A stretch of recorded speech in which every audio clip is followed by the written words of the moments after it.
aku membahas cerita yang menggemparkan jagat raya tahun 2014. Tentunya cerita yang sangat berat, misterius, dan buat bulu kuduk kamu berdiri-diri gitu.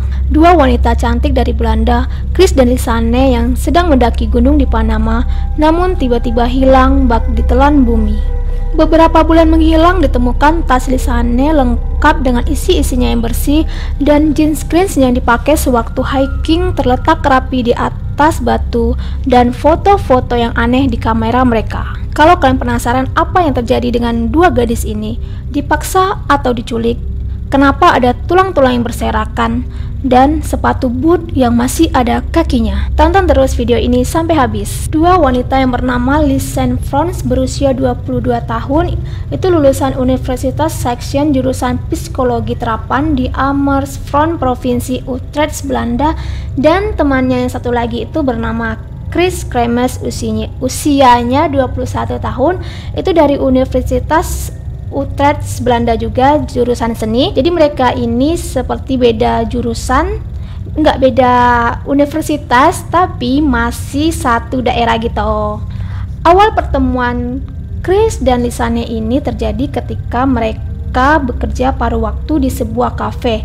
Jadi kayak kerja shift-shiftan gitu di sebuah kafe Amersfoort. Karena mereka ini dua jiwa yang sefrekuensi, memiliki hobi yang sama terutama dalam hal traveling. Jadi Chris dan Lisanne ini cepat sekali akrab. Jadi mereka ini udah ngerencanain liburan bareng ke Panama, yang termasuk negara teraman bagi turis-turis. Panama ini terletak di Amerika Tengah dan memiliki pemandangan seperti di Swiss. Mungkin karena pemandangannya indah, jadi mereka tertarik untuk pergi ke Panama kali ya. Nabung dari kerja uang paruh waktunya, bahkan mereka ini pindah ke satu apartemen biar hemat gitu. Terus uangnya cepat terkumpul. Enak ya dapat teman yang kayak gini. Pas uang mereka udah terkumpul nih selama 6 bulan kerja, jadi mereka ini pesan tiket untuk liburan yang panjang selama 6 minggu di Panama. Jadi di sana itu mereka bakalan belajar bahasa Spanyol dan menjadi relawan atau volunteer di sekolah bernama Banquete. Ya kayak gitulah sesuai tulisan, jadi aku bacanya Banquete ya. Jadi tujuan mereka jadi volunteer di salah satu sekolah di Banquete ini biar bahasa Spanyol mereka ini cepat terasa gitu. Di sana juga masih ada suku-suku pedalaman. Jadi mungkin maksud mereka biar sekalian mengenal kehidupan dan budaya-budaya di Panama juga kali ya. Namun misteri ini dimulai ketika Chris dan Lisanne menjelajah hutan Green Mountain Highlands yang terkenal indah. Sebenarnya apa yang menanti di balik keindahan itu? Aku mulai merinding. Kita langsung aja ya. Berangkat tanggal 15 Maret 2014, tepatnya 7 tahun yang lalu. Perasaan bahagia karena diantar keluarga mereka, senang juga karena kan ini liburan yang udah lama ditunggu-tunggu gitu. Jadi mereka ini berangkat dari Belanda ke Panama.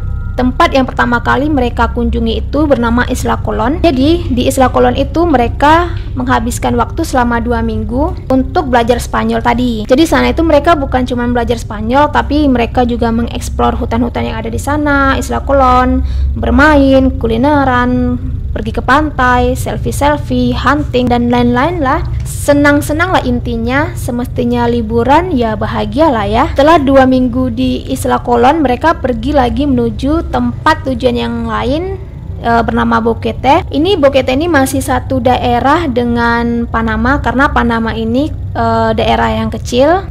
Jadi ketika mereka sampai di Boquete ini, mereka menginap di daerah yang bernama Alto Boquete, di rumah warga yang memang tempat nginap para turis-turis lah. Rumah ini milik keluarga yang bernama Miriam Guerra. Dan pada tanggal 31 Maret 2014 mereka ini akan memulai kelas mengajar mereka sebagai volunteer, tenaga pengajar sukarelawan di Banquete, Panama Barat. Namun saat mereka menanyakan kembali ke pihak sekolahnya tersebut, pihak sekolahnya ini mengatakan bahwa jadwalnya itu diundur jadi Senin depan tanggal 1 April 2014. Alasannya aku nggak nemuin sih, nggak tahu juga. Di sini tuh Chris dan Lisanne kecewa karena kan ini momen yang ditunggu-tunggu dan jadwal yang diundur pun lumayan lama juga ya, 2 hari. Boring lah, daripada gabut cuman rebahan doang di Indohome, kan waktunya sayang juga ya.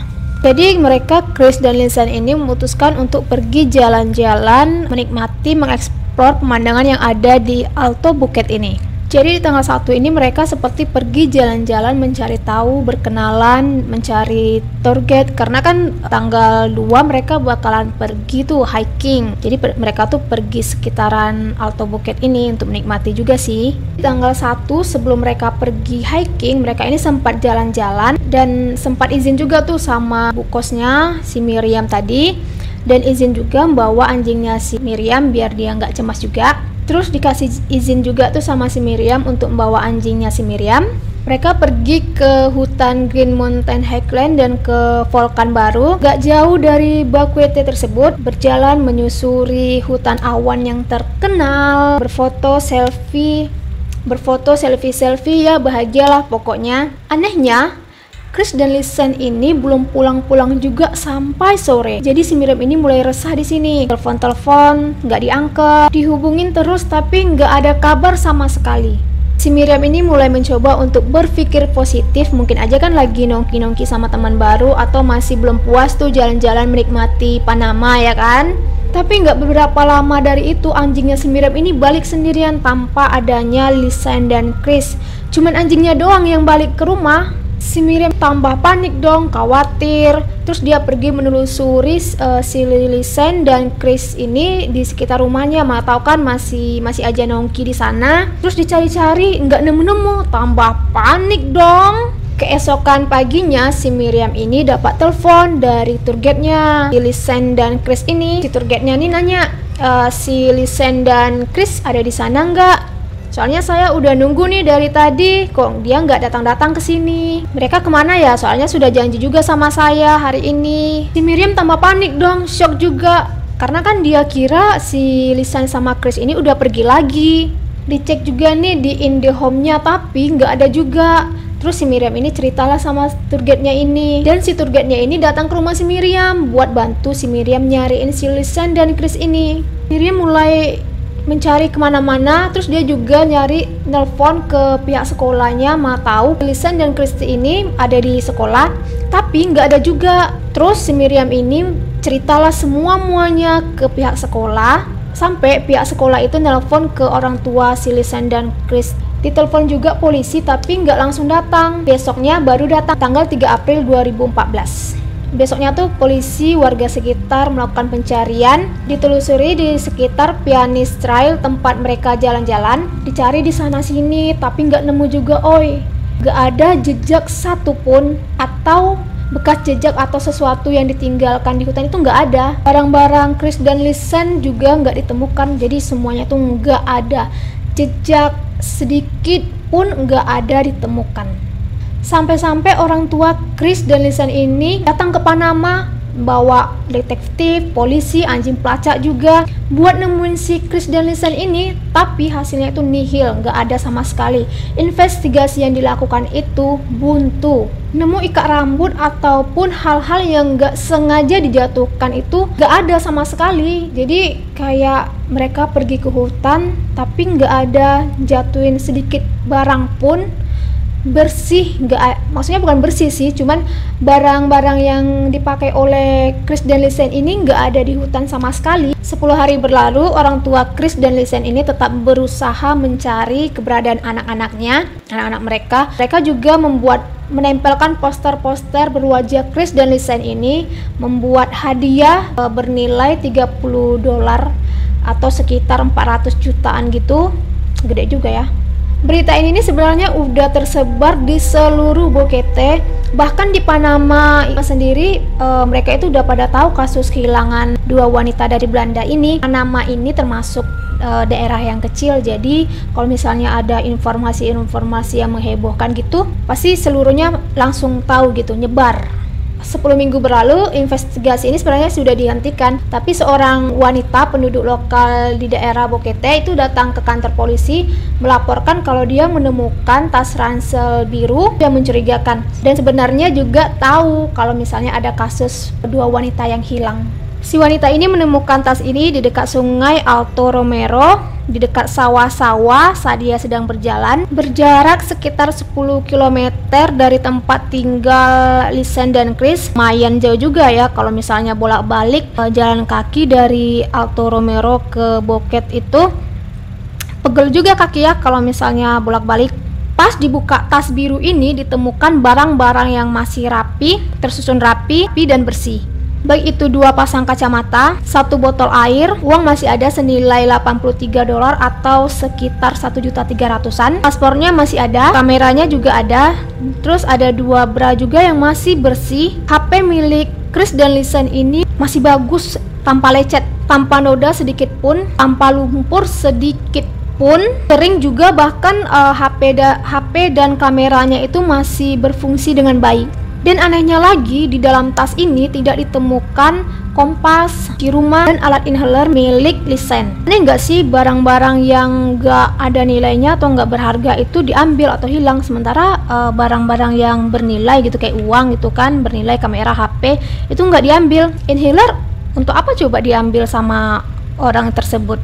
Pokoknya tas beserta isinya tuh masih bersih dan kering. Padahal kan di sana itu pernah hujan, berlumpur. Kamu tau lah kalau misalnya tinggal di hutan pinus atau hutan awan itu lembab gitu. Mustahil kalau misalnya ada barang seperti tas, kain jatuh itu nggak kotor, pasti kotor lah ya kan. Merinding. Apalagi jatuhnya itu udah berbulan-bulan. Pasti kotor kan? Mulai investigasi lagi, di situ ada detektif dan warga sekitar yang bantu nyari di sekitar Alto Romero, mau tahu ada barang-barang yang tertinggal atau barang-barang lain yang ditemukan. Dan benar di sana itu ada celananya Chris yang dipakai sewaktu pergi hiking, itu ditemukan sekitar 2,5 km dari tasnya si Lisen tersebut.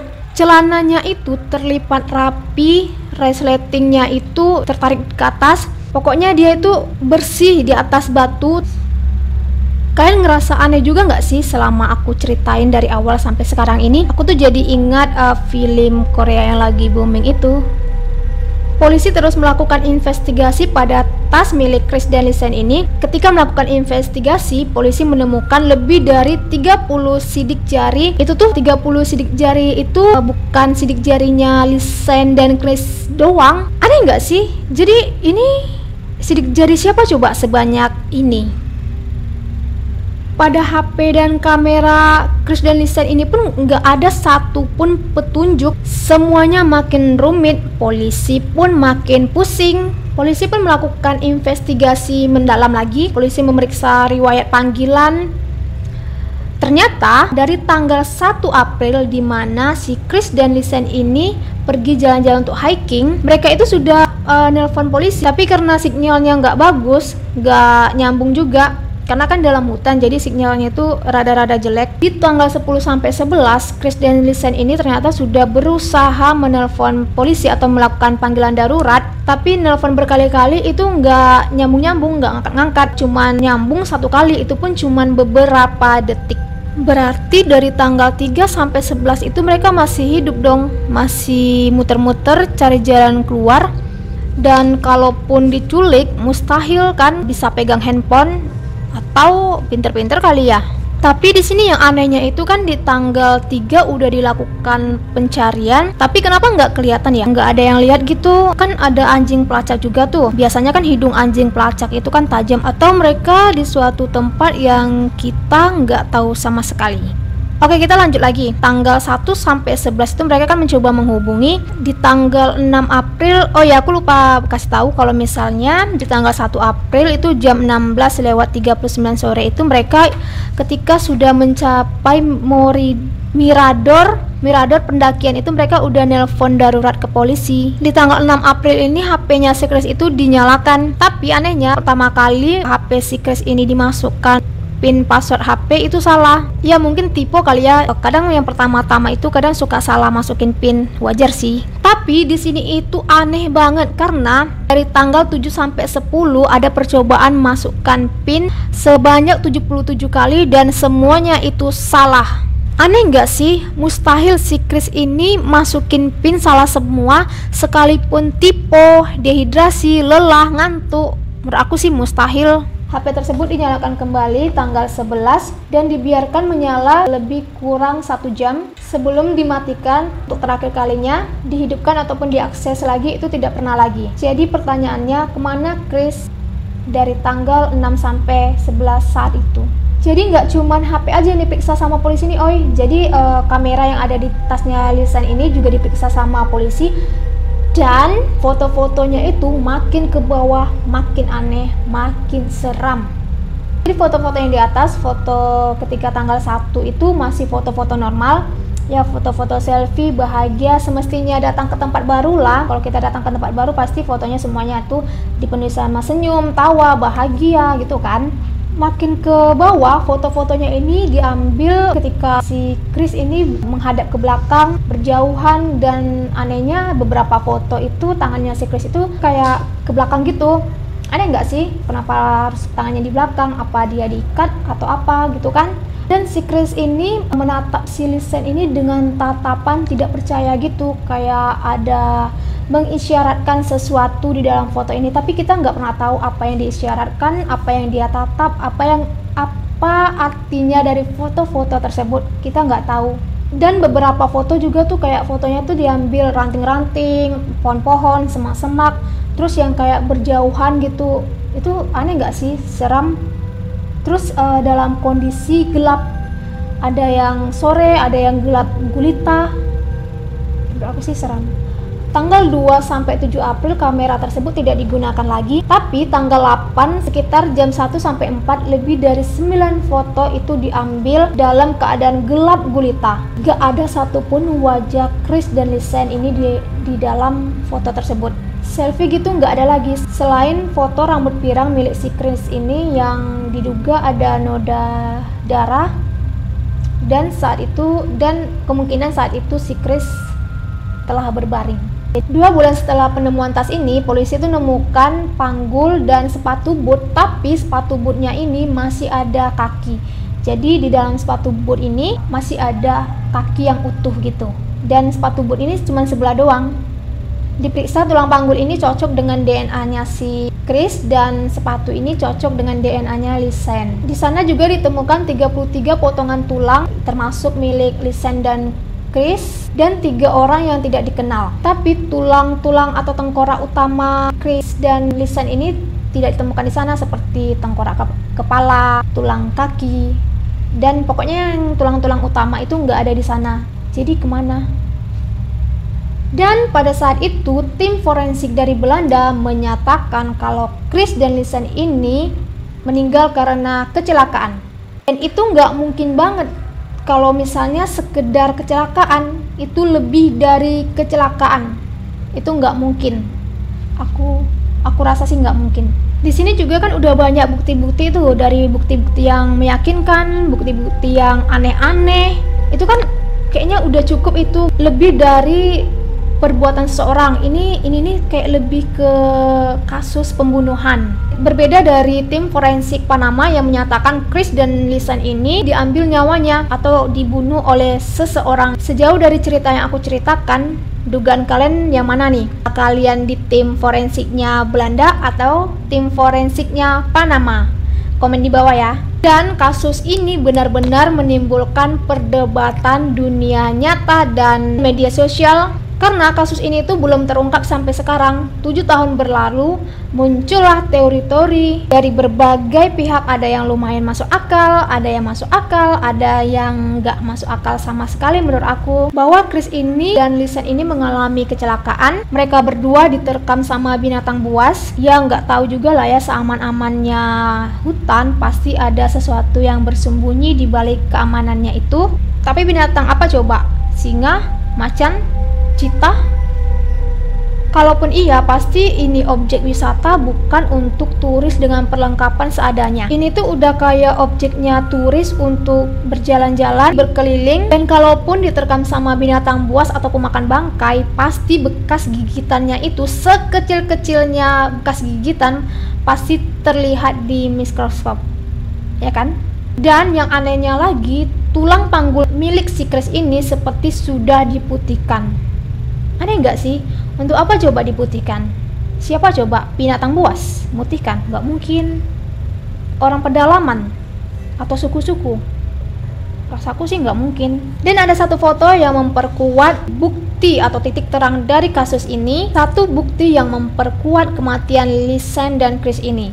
Jadi di kamera mereka kalau misalnya ngefoto gitu, itu ada tulisan image-nya atau disingkat dengan IMG 400, IMG 500. Pokoknya sesuai urutan lah ya. Tapi foto IMG 509 di kameranya Lisanne ini di-delete. Yang katanya di-delete sama pelakunya. Dan satu foto ini merupakan satu foto yang memperkuat sebenarnya apa yang terjadi dengan Lisanne dan Chris ini. Dan foto yang terakhir ini nggak tahu siapa yang menghapusnya. Ada juga yang berteori nih kalau Lisanne sama Chris ini dimakan sama orang-orang kerdil kanibal yang ada di sana. Ada juga yang berteori kalau Lisanne sama Chris ini dijadikan tumbal sama orang suku-suku pedalaman yang masih primitif yang ada di Panama. Kalau aku pribadi sih mereka si Chris dan Lisanne ini lebih diambil nyawanya sama seseorang atau dibunuh sama seseorang. Kalau kalian yang mana nih? Kalian setuju teori yang mana? Jatuh dari jurang, dijadikan tumbal, dimakan binatang buas, atau dimakan sama orang kerdil di sana? Kalian yang mana?